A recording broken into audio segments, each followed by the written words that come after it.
The next step in this process is informational interviewing. What's that career really like? Well, one of the best ways to figure that out is by asking someone who's doing it. The goal of an informational interview is twofold. One, you want to gather information that you can't find in other places. And two, you want to start expanding your professional network and building connections. The information you're trying to get from an informational interview is more along the lines of things like, what do people find most rewarding in their work? What other careers do they consider? What kinds of personality traits did they think excel? The other piece to this is establishing your professional network before you need your professional network. Asking someone for advice and guidance is a great non-transactional way to start establishing a relationship. Once you've done that, you can always go back to them later when you're ready to transition and ask if they know who the hiring manager is for that company. During an informational interview, though, do not ask for a job. That is not what you're doing. You're simply trying to get some directions. How do you get from where you are now to where they are? To do that well, you want to be prepared. Before you talk with someone, make sure you're ready. You only have one chance to make a first impression. And although you don't want to put too much pressure on yourself, you do want to make sure that you feel confident going into it. This is not only going to be knowing as much as you can about them in that position, but also being prepared to talk about yourself.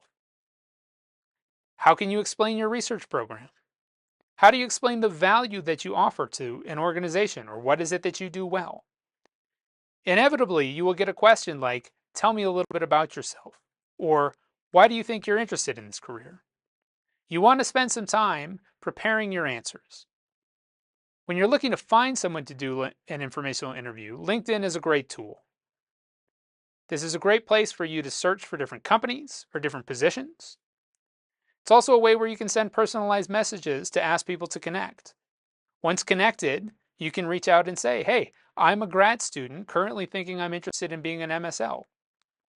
I see that's what you're doing now. I wonder if you give me 30 minutes to tell me more about your own career. Before you send your message, though, you want to make sure that your LinkedIn profile is highlighting your skills, interests, and value. When you click on someone's profile, or you send that message request, one of the first things that they're going to do is check out your page. Make sure that it's capturing all that you want it to. Another tool to use, or another place where you can find people to do informational interviews with, is alumni. Alumni have been at your institution and transitioned to wherever they are now, so they can give even more specific advice on steps that were important in their own transition. Talk with your peers. Talk with your mentors. See who you know. My guess is that there are a lot of people working in a lot of different spaces, and once you start asking if anyone knows someone who's doing this particular career, you'll have lots of people with whom you could reach out. And if that's not enough, I want to provide a testimonial. I was working with a postdoc who was at an East Coast institution, and they had been in an academic setting for many, many years and were interested in transitioning to industry but weren't having any luck. They had been extremely successful as a scientist, but were feeling like they were spinning their wheels. We talked a little bit about their approach and what they had been doing, and we realized that they hadn't actually been using informational interviewing just to get advice on making that transition. Again, the person was not reaching out asking for jobs. They were just reaching out asking for advice on how did they move from where they are now in their postdoc into that industry career.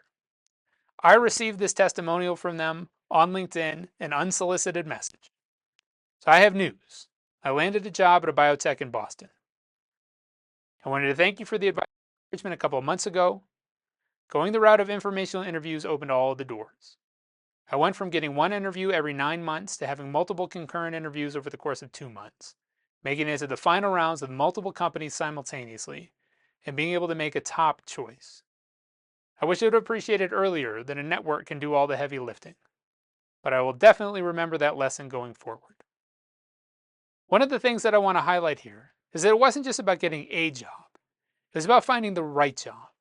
And having built that network through informational interviewing, having identified which companies might be good fits, which roles within those companies might be good fits, this individual put them in a much better position to choose the career that was the best fit for them.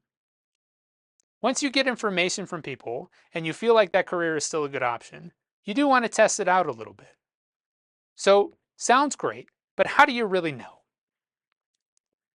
Well, one cool way to do that is through online job simulations.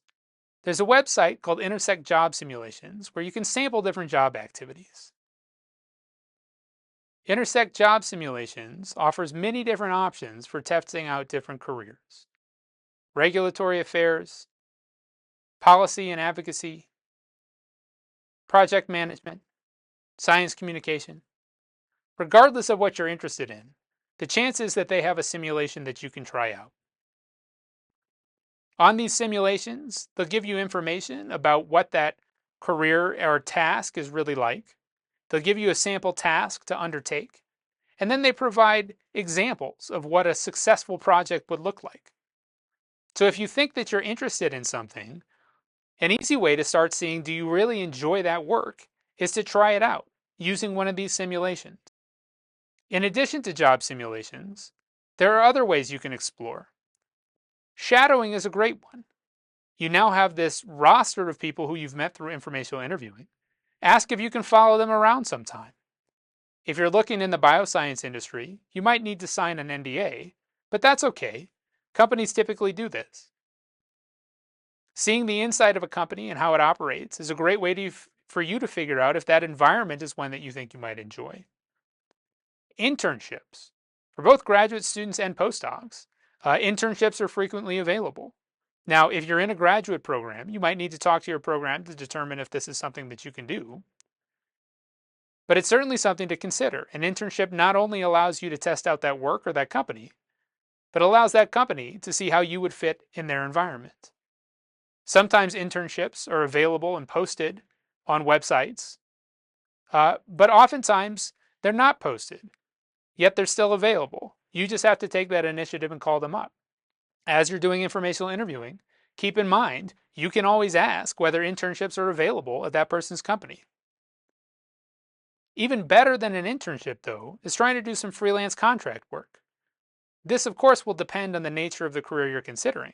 But if you're interested in something like editing or scientific writing, there are frequently opportunities for you actually to do some freelance work. This will allow you to test that out, to generate some real products that you can include on your application materials, and receive a little compensation for your time and effort. But at the end of this process, you just go back to the beginning. It starts with self-awareness of your interests. You then can find positions that allow you to do the things that you like. Talking to people gives you more information about what that career is really like and helps you expand that professional network. Experiential learning lets you put some of that into practice and see, did you really enjoy it? But at the end of it, you just go back to the beginning and reassess.